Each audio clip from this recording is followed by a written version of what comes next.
नमः शिवाय। हरे कृष्णा। हे प्रिय भक्तों, आइए श्रवण करते हैं सोमवार व्रत की बड़ी ही पावन कथा।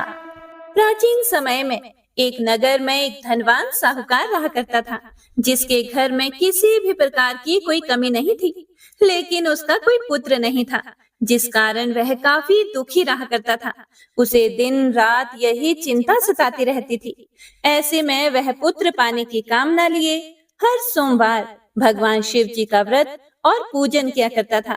और शाम के समय शिव मंदिर में जाकर वह भगवान शिव जी के सामने दीपक जलाता था।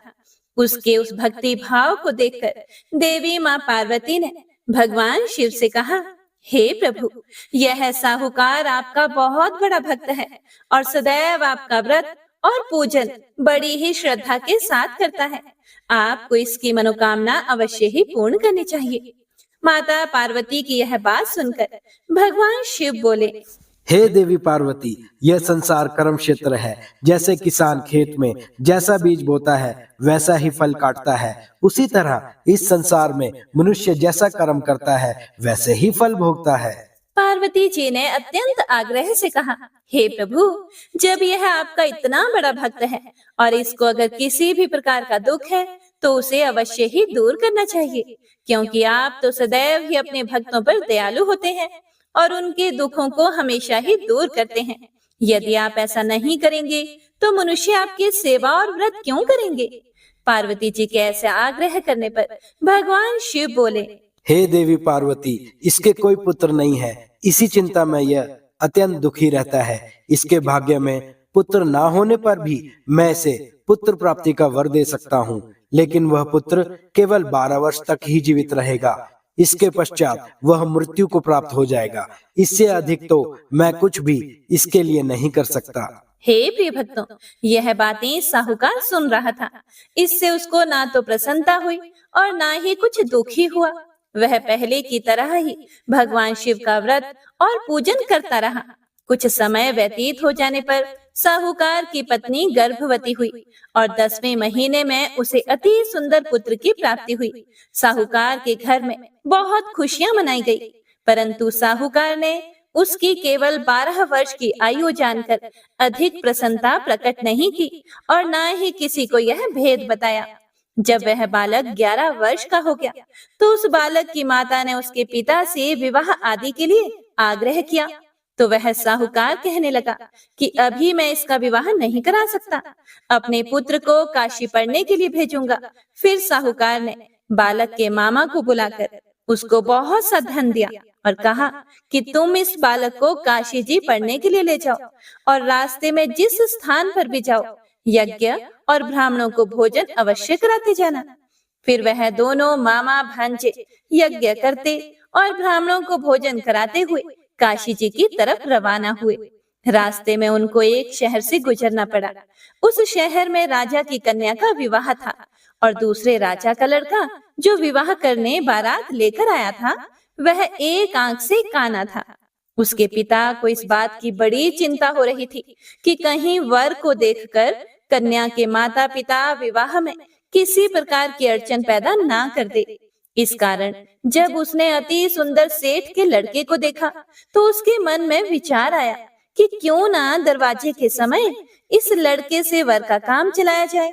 ऐसा विचार करके वर के पिता ने उस लड़के और उसके मामा से बात की तो वे राजी हो गए।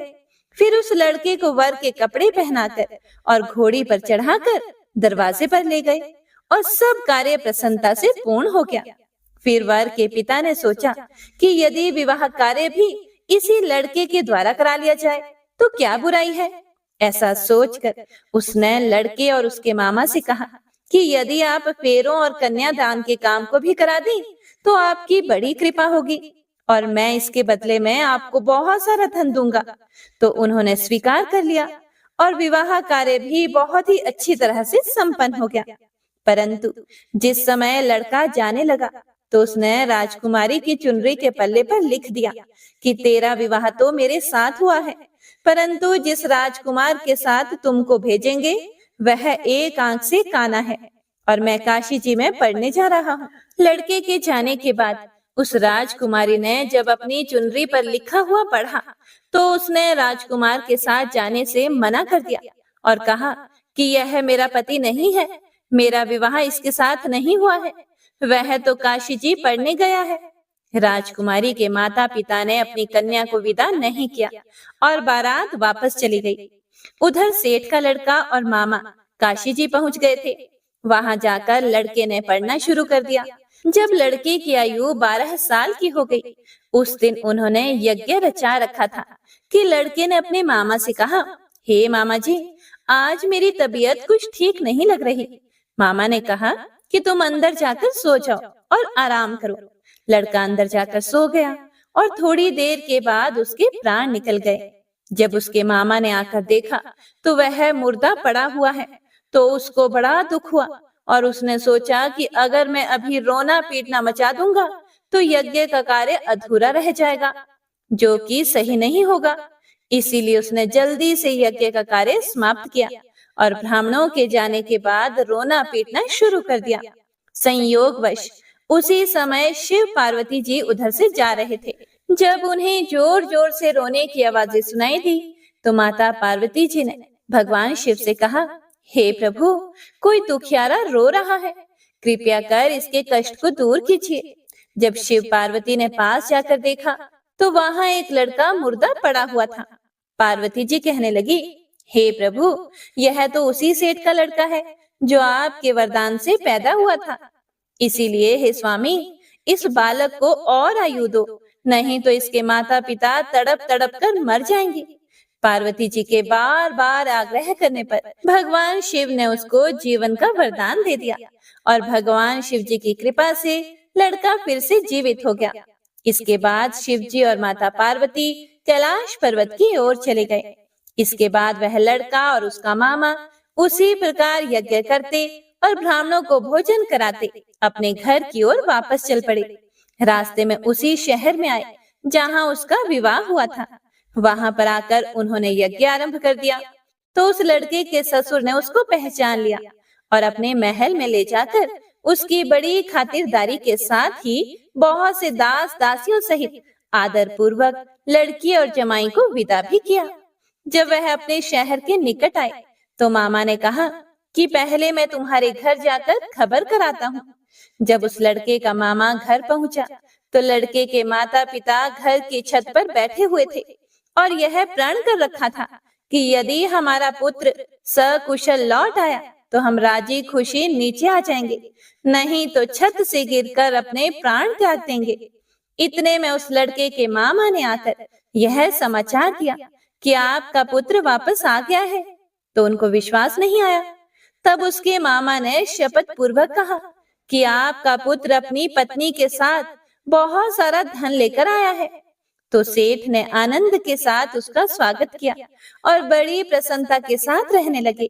हे प्रिय भक्तों, ऐसा माना जाता है कि इसी प्रकार से जो कोई भी मनुष्य सोमवार के व्रत को धारण करता है अथवा इस कथा को पढ़ता या सुनता है, भगवान भोलेनाथ और माता पार्वती उसके सभी दुखों को दूर करके उसकी समस्त मनोकामनाओं को पूर्ण करते हैं। तो सभी भक्तजन एक बार प्रेम से बोलिए, शिव शिवा की जय, हर हर महादेव। हे प्रिय भक्तों, अब बड़ी ही श्रद्धा और भक्ति भाव से आइए सुनते हैं सोमवार व्रत की दूसरी कथा। एक बार भगवान भोलेनाथ और माता पार्वती जी मृत्यु लोक घूमने की इच्छा से मृत्यु लोक में आए। यहाँ माता पार्वती व भगवान शंकर जी मृत्यु लोक में घूमते घूमते विदर्भ देशांतर्गत अमरावती नामक नगरी में पहुँचे, जो कि बहुत ही सुंदर थी। यहाँ उन्होंने देखा कि अमरावती नगरी अमरपुरी के दृश्य सभी प्रकार के सुखों से परिपूर्ण थी। उस नगरी में राजा द्वारा बनवाया हुआ बहुत सुंदर भगवान भोलेनाथ जी का मंदिर भी था। उस मंदिर में भगवान भोलेनाथ जी और माता पार्वती निवास करने लगे। एक दिन माता पार्वती जी ने भगवान शिव से कहा, हे प्रभु, आज तो हम और आप दोनों चौसर पासा खेलेंगे। शंकर जी ने माता पार्वती जी की बात मान ली और चौसर खेलने लगे। उसी समय मंदिर का पुजारी ब्राह्मण मंदिर में पूजा करने के लिए आया हुआ था। माता ने ब्राह्मण को देखकर एक प्रश्न किया, तो पुजारी जी बताओ कि इस बाजी में दोनों में से किसकी जीत होगी और किसकी हार होगी। ब्राह्मण ने बिना सोचे समझे कहा कि भगवान भोलेनाथ ही जीतेंगे। कुछ समय के बाद बाजी समाप्त हुई और माता पार्वती जी की विजय हो गई। माता पार्वती को ब्राह्मण के झूठ बोलने पर क्रोध आया और कोढ़ी होने का श्राप दे दिया। भगवान शंकर जी के बहुत समझाने के बाद भी माता नहीं मानी और वे दोनों वहां से चले गए। कुछ समय के बाद उस ब्राह्मण पुजारी को कोढ़ होने लगा और धीरे धीरे उसके सारे शरीर में कोढ़ हो गए। ऐसे में वह बहुत ही परेशान और दुखी रहने लगा। इस तरह कई दिन बीत गए। फिर एक दिन देवलोक की अप्सराएं शिव जी की पूजा करने उसी मंदिर में आई। अप्सराओं ने उस पुजारी के कष्ट को देखकर बड़े दया भाव से उसके रोगी होने का कारण पूछा। तब पुजारी जी ने अपनी आप बीती सभी बातें निसंकोच होकर उन अप्सराओं को बता दी। यह सुनकर वो अप्सराएं बोली कि हे ब्राह्मण देव, तुम दुखी मत हो। भगवान भोलेनाथ जी आपके सभी कष्टों को दूर कर देंगे, परंतु तुम्हें श्रेष्ठ 16 सोमवार के व्रत पूरे विधि विधान और भक्ति भाव से पूरे 16 व्रत करने होंगे और 17वें सोमवार के दिन पाव से पवित्र गेहूं के आटे की बाटी बनाएं। उसके बाद घी और गुड़ मिलाकर चूरमा बनाकर भगवान भोलेनाथ जी को प्रसाद चढ़ाना और बाकी के प्रसाद को मंदिर में उपस्थित भक्तों को बांट देना। ऐसा करने से आपकी सभी मनोकामनाएं पूर्ण होंगी। हे प्रिय भक्तों, ऐसा कहकर अप्सराएं देवलोक को चली गई। ब्राह्मण भी यथाविधि 16 सोमवार व्रत करने लगा। ऐसे में भगवान भोलेनाथ की कृपा से धीरे धीरे ब्राह्मण पुजारी कोढ़ से मुक्त होने लगा और कुछ समय के बाद भगवान शंकर जी और माता पार्वती जी फिर से उसी मंदिर में पधारे। तब माता ने उस ब्राह्मण को रोग मुक्त होने का कारण पूछा, तो ब्राह्मण ने माता को 16 सोमवार के व्रत के बारे में विस्तार से बताया। ब्राह्मण की बात सुनकर माता पार्वती जी बड़ी प्रसन्न हुई और पुजारी से 16 सोमवार के व्रत की विधि पूछी। उसी दिन से माता पार्वती जी भी 16 सोमवार व्रत करने लगी और लगातार 16 व्रत किया। ऐसे में उनकी मनोकामनाएं पूरी हुई। उनके रूठे हुए पुत्र स्वामी कार्तिकेय जी स्वयं ही माता की आज्ञाकारी हो गए। फिर एक दिन कार्तिकेय जी को अपना विचार परिवर्तन होने का रहस्य जानने की इच्छा हुई और वह अपनी माता के पास गए और बोले कि हे माता, आपने ऐसा क्या उपाय किया जिससे मेरा मन आपकी ओर आकर्षित हो गया। तब माता पार्वती जी ने उसे 16 सोमवार व्रत कथा सुनाई।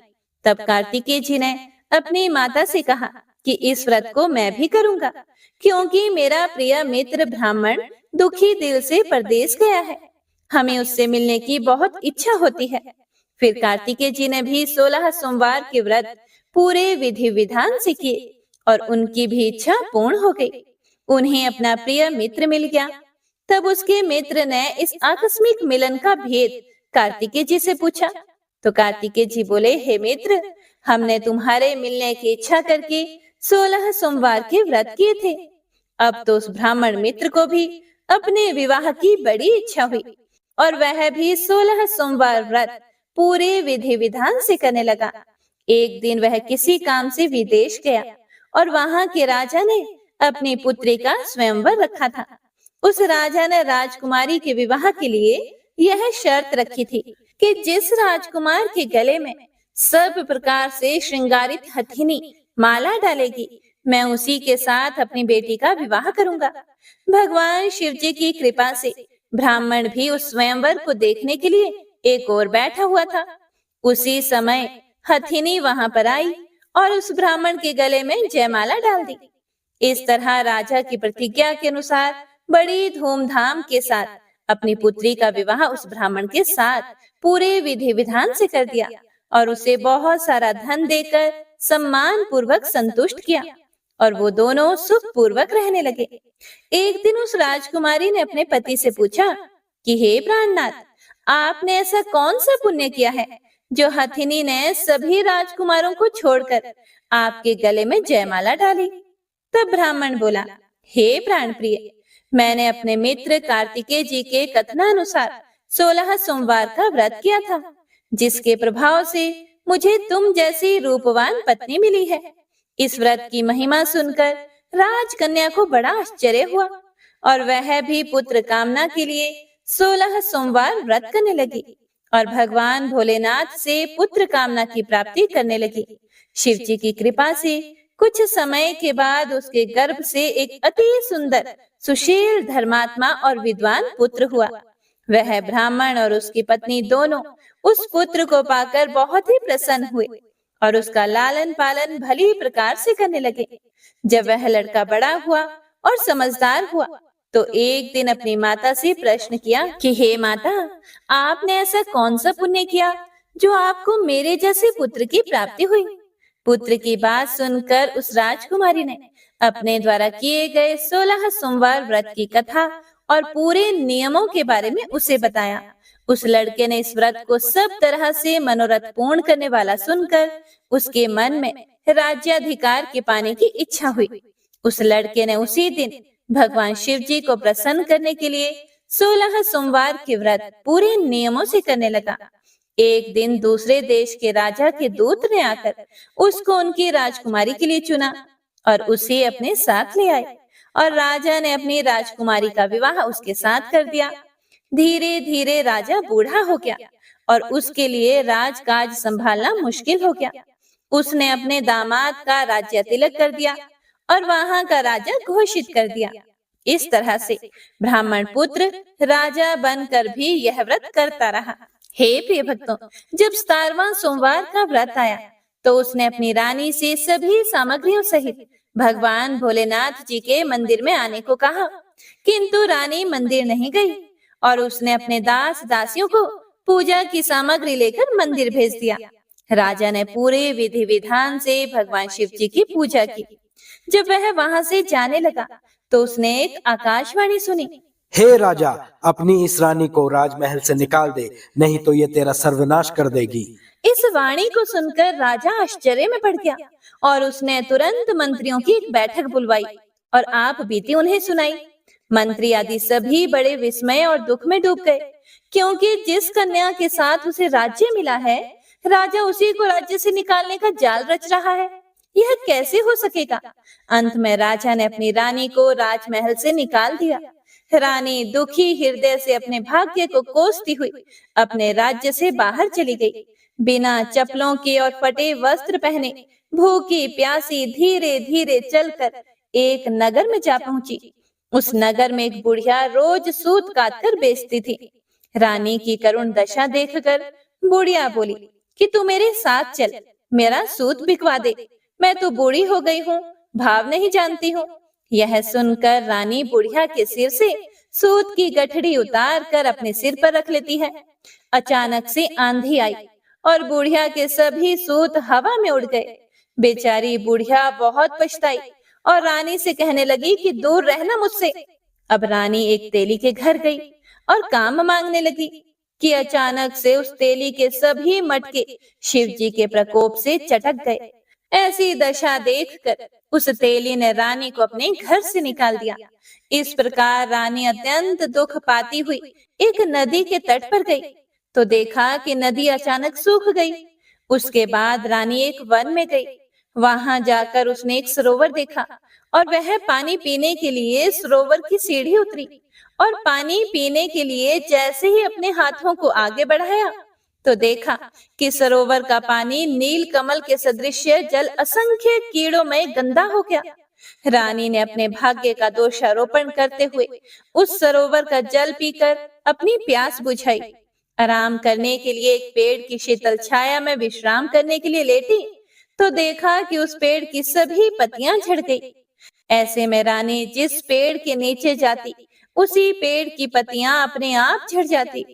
वन, सरोवर और पेड़ों की ऐसी दशा देखकर गाय चराते हुए ग्वालों ने अपने गोसाई जी अर्थात अपने स्वामी जी से सभी बातें बता दी। गोसाई जी के आदेश के अनुसार ग्वाले रानी को पकड़कर गोसाई जी के पास ले आए। रानी की मुख कांति और शरीर शोभा देखकर गोसाई जी जान गए कि यह कोई विधि की गति की मारी कुलीन अबला है।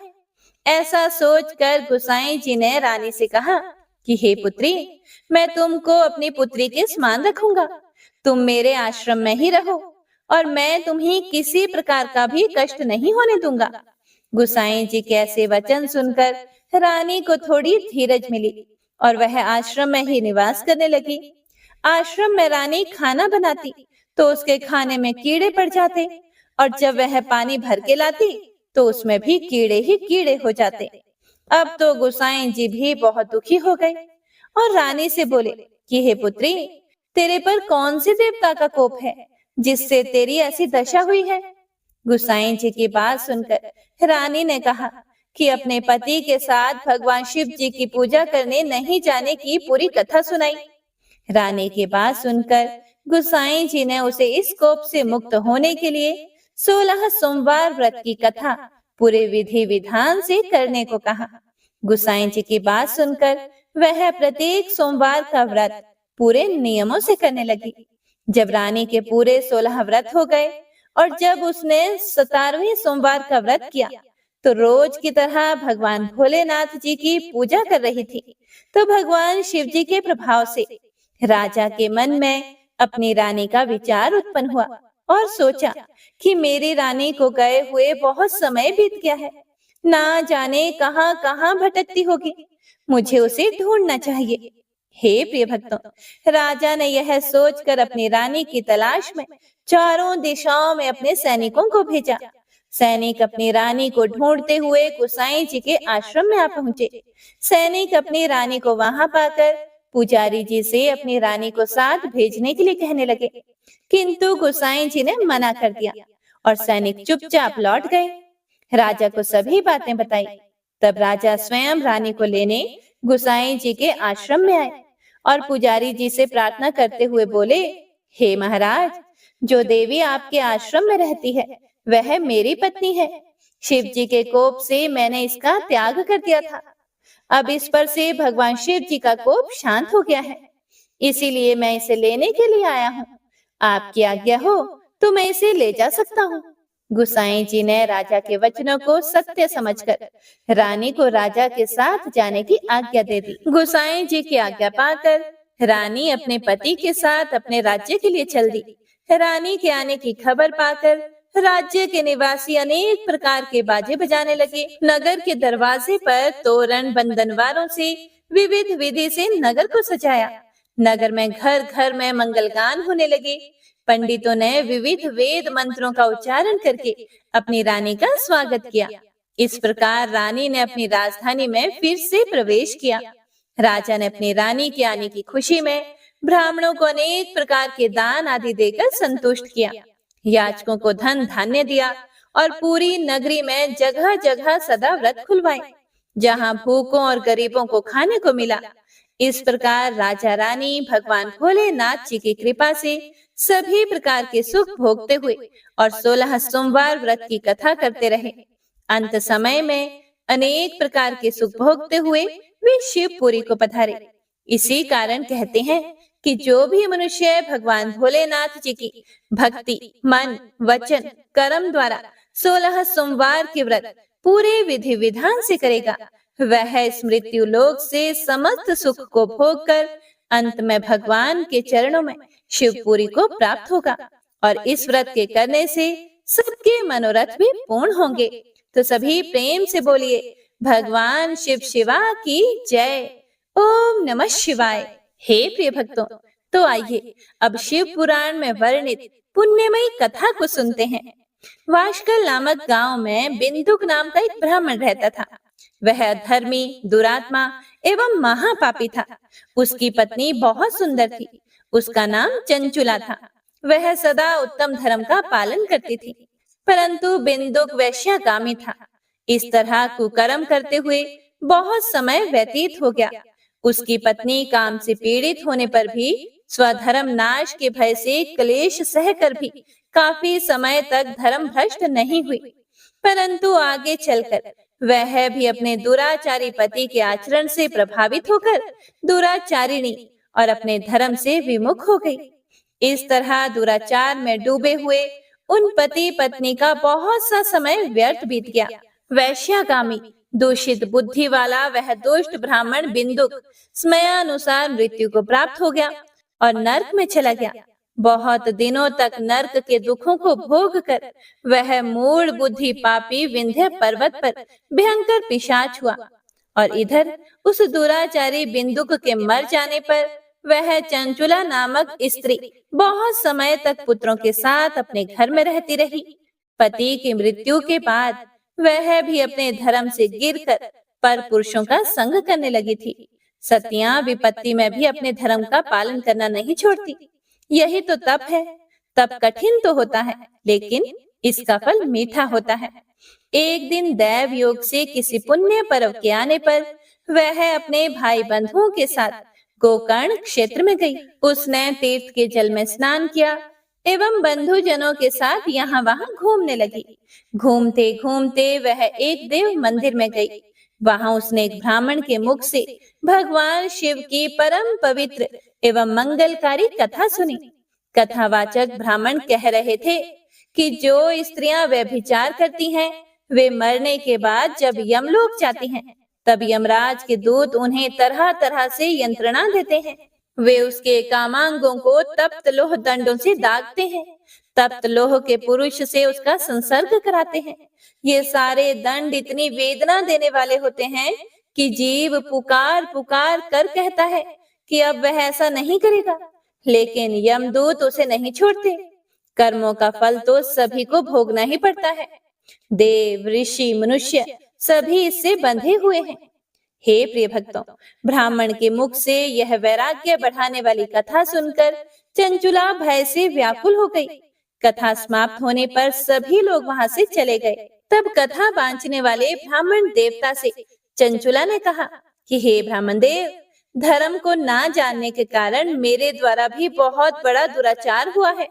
हे स्वामी, मेरे ऊपर कृपा कर मेरा उद्धार कीजिए। आपके प्रवचन को सुनकर मुझे इस संसार से वैराग्य हो गया है। मुझ मूढ़ चित्त वाली पापिनी को धिक्कार है। मैं निंदा के योग्य हूँ। मैं बुरे विषयों में फंस कर अपने धर्म से विमुख हो गई थी। कौन मुझ जैसी कुमार्ग में मन लगाने वाली पापिनी का साथ देगा? जब यमदूत मेरे गले में फंदा डालकर मुझे बांध कर ले जाएंगे और नरक में मेरे शरीर के टुकड़े करेंगे, तब मैं कैसे उन महायातनाओं को सहन कर पाऊंगी? मैं सब प्रकार से नष्ट हो गई हूँ, क्योंकि अभी तक मैं हर तरह से पाप में डूबी रही हूँ। हे ब्राह्मण देव, आप मेरे गुरु हैं। आप ही मेरे माता पिता हैं। मैं आपकी शरण में आई हूँ। मुझ अबला का अब आप ही उद्धार कीजिए। इस प्रकार विलाप करती हुई चंचुला ब्राह्मण देवता के चरणों में गिर पड़ी। तब ब्राह्मण देवता ने उसे कृपा पूर्वक उठाया और कहा, हे नारी, तुम सौभाग्यशाली हो जो भगवान शंकर की कृपा से तुमने वैराग्यपूर्ण शिव की यह कथा सुनी है और कथा सुनकर समय से अपनी गलती का एहसास कर लिया है। डरो मत और भगवान शिव की शरण में जाओ। उनकी परम कृपा से तुम्हारे सभी पाप नष्ट हो जाएंगे। मैं तुम्हें भगवान शिव की कथा सहित वह मार्ग बताऊंगा जिसके द्वारा तुम्हें सुख देने वाली उत्तम गति प्राप्त होगी। शिव कथा सुनने से तुम्हारी बुद्धि शुद्ध हो गई है और तुम्हें पश्चाताप हुआ है तथा मन में वैराग्य उत्पन्न हुआ है। पश्चाताप ही पाप करने वाले पापियों के लिए सबसे बड़ा प्रायश्चित है। जो मनुष्य अपने कुकर्मों के लिए पश्चाताप नहीं करता, वह उत्तम गति प्राप्त नहीं करता, परंतु जिसे अपने कुकृत्य पर हार्दिक पश्चाताप होता है, वह अवश्य ही उत्तम गति का भागीदार होता है। इसमें बिल्कुल भी संशय नहीं है। शुद्ध चित्त में ही भगवान शिव और पार्वती का वास होता है। वह शुद्धात्मा मनुष्य सदा शिव के पद को प्राप्त होता है। इस कथा का श्रवण सभी मनुष्यों के लिए कल्याणकारी है, इसीलिए इसकी आराधना व सेवा करनी चाहिए। हे ब्राह्मण पत्नी, तुम अन्य विषयों से अपने मन को हटाकर भगवान शंकर की इस परम पावन कथा को सुनो। इससे तुम्हारे मन की शुद्धि होगी और तुम्हें मोक्ष की प्राप्ति होगी। जो भी मनुष्य निर्मल हृदय से भगवान शिव के चरणों का चिंतन करता है, उसकी एक ही जन्म में मुक्ति हो जाती है। हे प्रिय भक्तों, ऐसा कहकर वे ब्राह्मण मौन हो गए। उनका हृदय करुण से भर गया। वे ध्यान में मगन हो गए। ब्राह्मण का उपदेश सुनकर चंचुला के नेत्रों में आनंद के आंसू छलक आए। वह खुशी से ब्राह्मण देवता के चरणों में गिर गई और हाथ जोड़कर बोली, मैं कृतार्थ हो गई। हे ब्राह्मण देव, शिव भक्तों में श्रेष्ठ स्वामी आप धन्य हैं। आप परमार्थ दर्शी हैं और सदा परोपकार में लगे रहते हैं। हे साधु, मैं नर्क के समुद्र में गिर रही हूँ, कृपा कर मेरा उद्धार कीजिए। जिस पौराणिक व अमृत के समान सुंदर शिव कथा की बात आपने की है, उसे सुनकर ही मेरे मन में वैराग्य उत्पन्न हुआ है। उस अमृतमयी कथा को सुनने के लिए मेरे मन में बड़ी श्रद्धा हो रही है। कृपया आप मुझे उसे सुनाइए। हे प्रिय भक्तों, कथा सुनने की इच्छा मन में लिए हुए चंचुला उन ब्राह्मण देवता की सेवा में वहीं रहने लगी। उस गोकर्ण नामक महाक्षेत्र में उन ब्राह्मण देवता के मुख से चंचुला शिव की भक्ति, ज्ञान और वैराग्य बढ़ाने वाली और मुक्ति देने वाली परम उत्तम कथा सुनकर कृतार्थ हो गई। उसका मन शुद्ध हो गया। वह अपने हृदय में शिव के सगुण रूप का चिंतन करने लगी। वह सदैव शिव के सच्चिदानंदमय स्वरूप का स्मरण करती थी। उसके बाद अपना समय पूर्ण होने पर चंचुला ने बिना किसी कष्ट के अपना शरीर त्याग दिया। उसे लेने के लिए एक दिव्य विमान वहां पहुंचा। यह विमान शोभा साधनों से सजा हुआ था एवं शिव गणों से सुशोभित था। चंचुला दिव्यांगना होकर विमान से शिवपुरी पहुंची। उसके सारे पाप धुल गए थे। वहां उसने सनातन देवता त्रिनेत्रधारी महादेव शिव को देखा। सभी देवता उनकी सेवा में भक्ति भाव से उपस्थित थे। उनकी अंग कांति करोड़ों सूर्यों के समान प्रकाशित हो रही थी। 5 मुख और हर मुख में 3-3 नेत्र थे। मस्तक पर अर्ध चंद्राकार मुकुट शोभायमान हो रहा था। कंठ में नील चिन्ह था। उनके साथ में देवी गौरी विराजमान थी, जो विद्युत पुंज के समान प्रकाशित हो रही थी। महादेव जी की कांति कपूर के समान गौर थी। उनके शरीर पर श्वेत वस्त्र थे तथा शरीर श्वेत भस्म से युक्त था। इस प्रकार भगवान शिव के परम उज्जवल रूप के दर्शन करके चंचुला बहुत प्रसन्न हुई। उसने भगवान शिव को बारंबार प्रणाम किया और हाथ जोड़कर प्रेम, आनंद और संतोष से युक्त होकर विनीत भाव से खड़ी हो गई। उसके नेत्रों से आनंद अश्रुओं की धारा बहने लगी। भगवान शंकर व भगवती गौरी उमा ने करुणा के साथ सौम्य दृष्टि से देखकर चंचुला को अपने पास बुलाया। गौरी उमा ने उसे प्रेम पूर्वक अपनी सखी बना लिया। चंचुला सुख पूर्वक भगवान शिव के धाम में उमा देवी की सखी के रूप में निवास करने लगी। हे प्रिय भक्तों, एक दिन चंचुला आनंद में मग्न उमा देवी के पास गई और दोनों हाथ जोड़कर उनकी स्तुति की। तब शंकर प्रिया भक्त वत्सला उमा देवी ने बड़े प्रेम से चंचुला से कहा, हे सखी चंचुला, मैं तुम्हारी स्तुति से प्रसन्न हूँ। बोलो, क्या वर मांगती हो? चंचुला बोली, हे गिरिराज कुमारी, मेरे पति बिंदुक इस समय कहाँ है? उनकी कैसी गति हुई है? मुझे बताइए और कुछ ऐसा उपाय कीजिए ताकि हम फिर से मिल सकें। फिर गिरिजा बोली, हे पुत्री, तुम्हारा पति बिंदुक बड़ा पापी था। उसका अंत बड़ा भयानक हुआ। वैश्या का उपभोग करने के कारण वह मूर्ख नरक में अनेक वर्षों तक अनेक प्रकार के दुख भोग कर अब शेष पाप को भोगने के लिए विंध्य पर्वत पर पिशाच की योनि में रह रहा है। वह दुष्ट वहीं वायु पीकर रहता है और सब प्रकार के कष्ट सहता है। गौरी देवी की यह बात सुनकर चंचुला अत्यंत दुखी हो गई। फिर मन को किसी तरह स्थिर करती हुई दुखी हृदय से माँ गौरी से उसने एक बार फिर पूछा, हे महादेवी, मुझ पर कृपा कीजिए और मेरे पापी पति का उद्धार कीजिए। कृपा करके मुझे वह उपाय बताइए जिससे मेरे पति को उत्तम गति प्राप्त हो सके। गौरी देवी ने कहा, यदि तुम्हारा पति बिंदुक भगवान शिव की पुण्यमयी उत्तम कथा सुने तो वह इस दुर्गति को पार करके उत्तम गति का भागी हो सकता है। अमृत के समान मधुर गौरी देवी का यह वचन सुनकर चंचुला ने दोनों हाथ जोड़कर मस्तक झुकाकर उन्हें बारंबार प्रणाम किया तथा प्रार्थना की कि मेरे पति को शिव की वह पुण्यमयी कथा सुनाने की व्यवस्था कीजिए। ब्राह्मण पत्नी चंचुला के बार बार प्रार्थना करने पर शिव प्रिया गौरी देवी ने भगवान की महिमा का गान करने वाले गंधर्वराज तुम्बुरो को बुलाकर कहा, हे तुम्बुरो, तुम्हारी भगवान शिव में प्रीति है। तुम मेरे मन की सभी बातें जानकर मेरे कार्यों को सिद्ध करते हो। तुम मेरी सखी के साथ विंध्य पर्वत पर जाओ। वहां एक महाघोर और भयंकर पिशाच रहता है। पूर्व जन्म में वह पिशाच बिंदुक नामक ब्राह्मण मेरी इस सखी चंचुला का पति था। वह वैश्यागामी हो गया था। उसने स्नान संध्या आदि नित्य कर्म छोड़ दिए थे। क्रोध के कारण उसकी बुद्धि भ्रष्ट हो गई थी। दुर्जनों से उसकी मित्रता तथा सज्जनों से द्वेष बढ़ गया था। वह अस्त्र शस्त्र से हिंसा करता, लोगों को सताता और उनके घरों में आग लगा देता था। पत्नी को त्याग कर दुष्ट लोगों से दोस्ती करके उन्हीं के संपर्क में रहता था। वह मृत्यु तक दुराचार में फंसा रहा।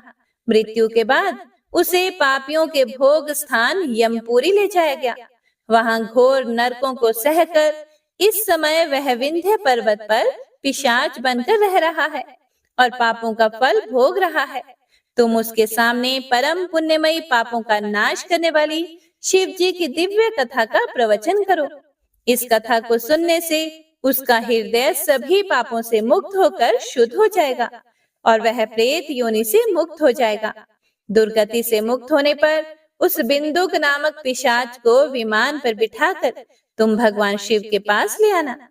हे प्रिय भक्तों, माँ उमा का आदेश पाकर गंधर्वराज तुम्बुरो प्रसन्नता पूर्वक अपने भाग्य की सराहना करते हुए चंचुला को साथ लेकर विमान से पिशाच के निवास स्थान विंध्य पर्वत पर गया। वहां पहुंचकर उसने उस विकराल आकृति वाले पिशाच को देखा। उसका शरीर विशाल था, उसकी ठोड़ी बड़ी थी। वह कभी हंसता तो कभी रोता, कभी उछलता था। महाबली तुम्बुरो ने बिंदुक नामक पिशाच को पाशों से बांध लिया। उसके बाद तुम्बुरो ने शिव की कथा बांचने के लिए स्थान तलाश कर मंडप की रचना की और शीघ्र ही इस बात का पता लोगों को चल गया कि एक पिशाच के उद्धार हेतु देवी पार्वती की आज्ञा से तुम्बुरो शिव की अमृत कथा सुनाने विंध्य पर्वत पर आया है। उस कथा को सुनने के लोभ से बहुत से देव ऋषि वहां पहुंच गए। सभी को आदर पूर्वक स्थान दिया गया। पिशाच बिंदुक को पाशों में बांधकर आसन पर बिठाया गया और तब तुम्बुरो ने परम उत्तम शिव पुराण की अमृत कथा का गान शुरू किया, जिसे सभी श्रोता कृतार्थ हो गए। इस पुण्यमयी कथा को सुनकर पिशाच सभी पापों से मुक्त हो गया और उसने पिशाच शरीर का त्याग कर दिया और शीघ्र ही उसका रूप दिव्य हो गया। उसका शरीर गौर वर्ण का हो गया। शरीर पर श्वेत वस्त्र एवं पुरुषों के आभूषण आ गए। इस प्रकार दिव्य देहधारी होकर बिंदुक अपनी पत्नी चंचुला के साथ स्वयं भी भगवान शिव का गुणगान करने लगा। उसे इस दिव्य रूप में देखकर सभी को बहुत आश्चर्य हुआ। उसका मन परम आनंद से परिपूर्ण हो गया। सभी भगवान महेश्वर के अद्भुत चरित्र को सुनकर कृतार्थ होकर उनका यशोगान करते हुए अपने अपने धाम को चले गए। बिंदुक अपनी पत्नी चंचुला के साथ विमान में बैठकर शिवपुरी की ओर चल दिया। महेश्वर के गुणों का गान करता हुआ बिंदुक अपनी पत्नी चंचुला और तुम्बुरो के साथ शीघ्र ही शिव धाम पहुंच गया। भगवान शिव व देवी पार्वती ने उसे अपना पार्षद बना लिया। दोनों पति पत्नी सुख पूर्वक भगवान महेश्वर एवं देवी गौरी के श्री चरणों में अविचल निवास पाकर धन्य हो गए। तो सभी भक्तजन प्रेम से बोलिए, उमा महेश्वर भगवान की जय। हर हर महादेव।